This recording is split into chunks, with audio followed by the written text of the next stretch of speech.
Hey guys, inspirasi for sukses di sini. Udah lama banget nih gua nggak upload, so sorry banget guys. But yeah, di video kali ini gua akan share tentang 5 gaya cara kita mencintai seseorang yang ternyata menjadi bawaan bagaimana kita dibesarkan di keluarga kita loh.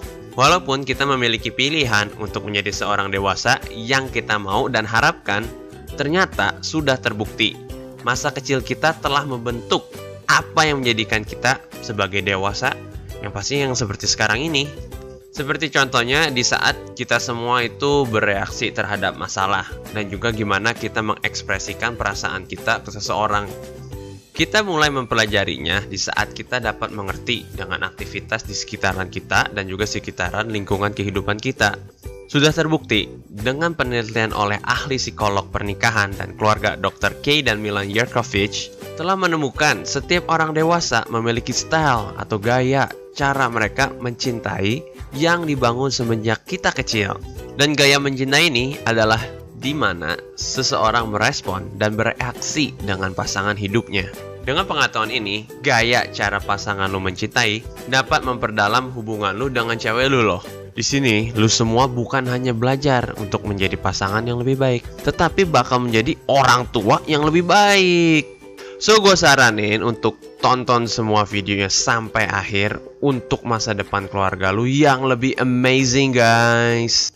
And also, yang pastinya cukup berbeda dengan 5 bahasa cinta oleh Dr. Gary Chapman yang gue udah bahas di video gue sebelumnya. So, kalau lu semua belum nonton video 5 bahasa cinta tersebut, lu bisa klik di link deskripsi di bawah, guys. Also, jangan lupa untuk gua akan pasti post video baru tiap-tiap kalinya sih.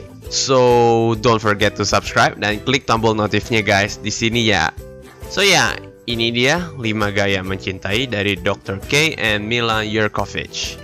So, yang pertama adalah the pleaser atau si penyenang.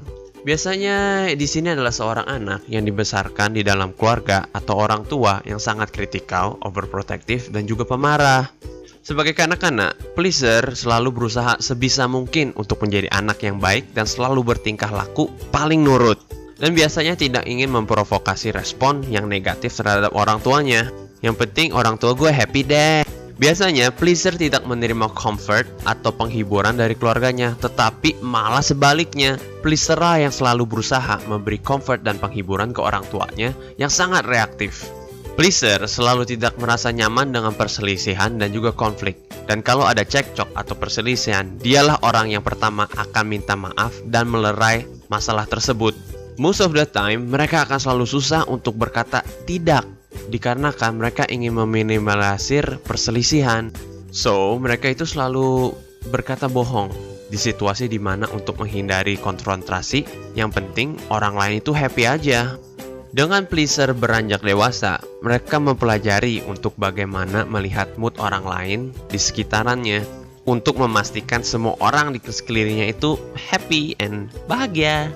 Akan tetapi, kalau pleaser mulai merasa stres atau merasa mereka mengecewakan orang lain, mereka biasanya akan patah arang dan breakdown dan lari dari pasangannya. Terkadang, pleaser bagai telur di ujung tanduk karena mereka selalu ingin membuat orang sekelilingnya bahagia dengan caranya yang tidak realistik. Yang semestinya, pleaser fokus di batasan realita untuk menyenangkan orang.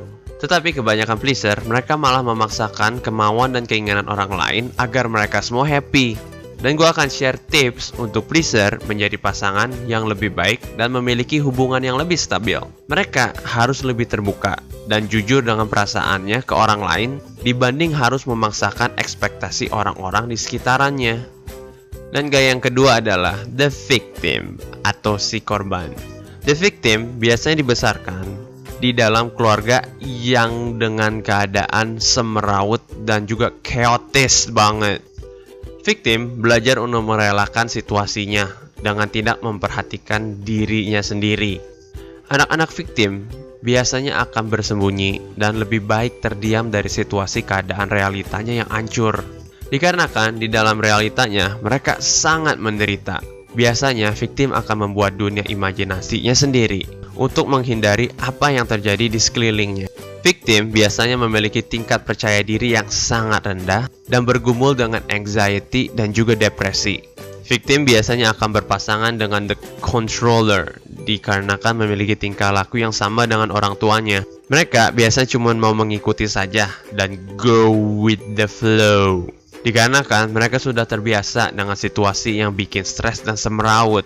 Malah pas mereka mengalami keadaan damai dan tenang, mereka akan merasa gelisah dan khawatir untuk mengantisipasi situasi yang akan meledak-meledak seakan-akan akan meledak gitu aja sih. Tips untuk victim untuk memiliki hubungan berpasangan yang lebih stabil. 1. Mereka harus belajar untuk self-love. Yes, mencintai diri lu sendiri, bro. Dan yang kedua, stand up. Dimana keadaan itu kalau misalkan lu benar dan jangan mau diinjak-injak oleh pasangan lu. Kalau misalkan lu malah diselingkuhin, masa lu yang dimarah-marahin, dimaki-maki sih? Ini sebenarnya very typical Asian parent banget ya pas ngebesarin anaknya. Dikit-dikit lu diseplet, dikit-dikit lu ditabokin. Anjay. Atau mungkin cuman keluarga gua aja gitu sih ya. Lol. Gaya yang ketiga adalah the controller atau si tukang kontrol. Kontrol. Bener gak ya? Iya betul, deng. The controller. The controller dibesarkan di mana si anak tidak banyak memiliki perlindungan dari si keluarga. Dengan begitu, dia berusaha menguatkan dirinya dan berusaha menjaga dirinya sendiri. Dan mereka harus merasa mengontrol semua situasi kehidupan yang mereka hadapi pas mereka sudah beranjak dewasa. Ini disebabkan karena perasaan rentan dan powerless yang mereka hadapi pas semasa kanak-kanaknya. The controller harus selalu merasa mengontrol setiap saatnya, dikarenakan mereka tidak mau merasakan hal yang negatif terjadi di kehidupannya, seperti contoh perasaan takut, terhina, dan ketidakberdayaan yang mereka selalu alami pas kecil. Biasanya controller menggunakan rasa marah ke orang lain sebagai senjata mereka agar mereka berasa berkuasa dan powerful. Controller biasanya orang yang kaku dan juga keras, tetapi bisa juga terkadang menjadi sporadis dan tidak dapat diprediksi orangnya. Mereka susah dan tidak suka keluar dari comfort zone mereka, karena disitulah mereka akan merasa lemah dan juga powerless.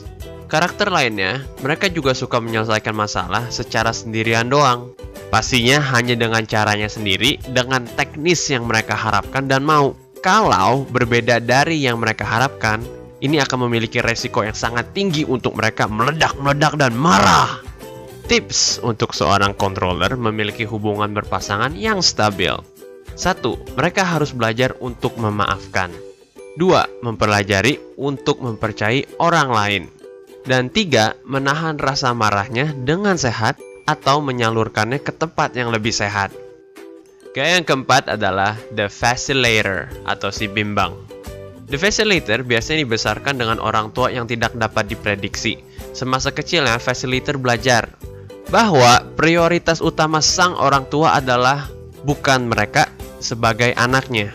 Dengan ketidakkonsistenan suplai kasih sayang oleh orang tuanya, facilitator memiliki rasa takut yang mendalam dengan rasa terbuang dan dicampakkan dan tidak diinginkan.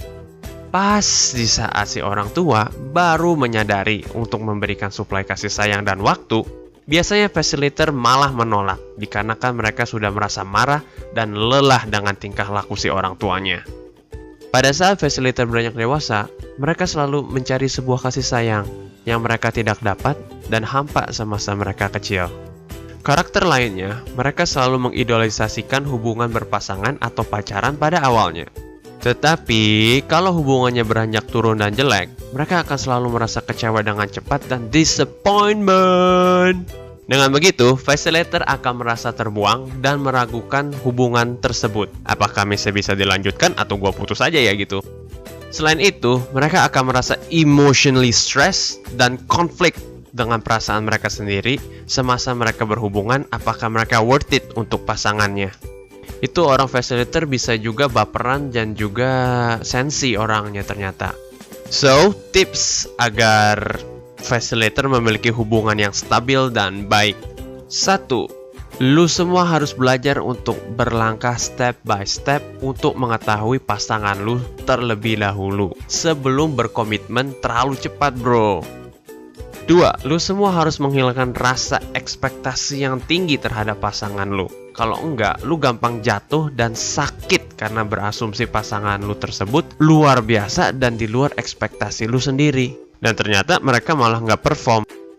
Gaya yang kelima adalah the avoider atau si penghindar.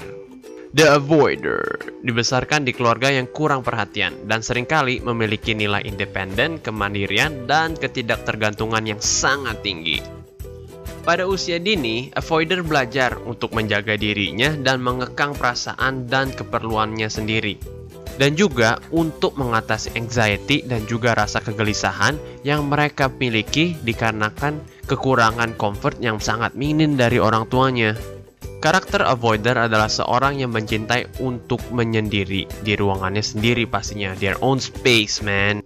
The avoider selalu berpikir secara logika dibanding dengan perasaannya dan emosinya. Biasanya, avoider akan merasa tidak nyaman bila dikelilingi oleh banyak orang dan orang-orang yang menunjukkan emosi dan perasaannya ke dia. Tips agar avoider dapat memiliki hubungan yang lebih stabil dan juga sehat. 1. Lu semua harus belajar untuk lebih terbuka dengan perasaan lu ke pasangannya dengan jujur, bro.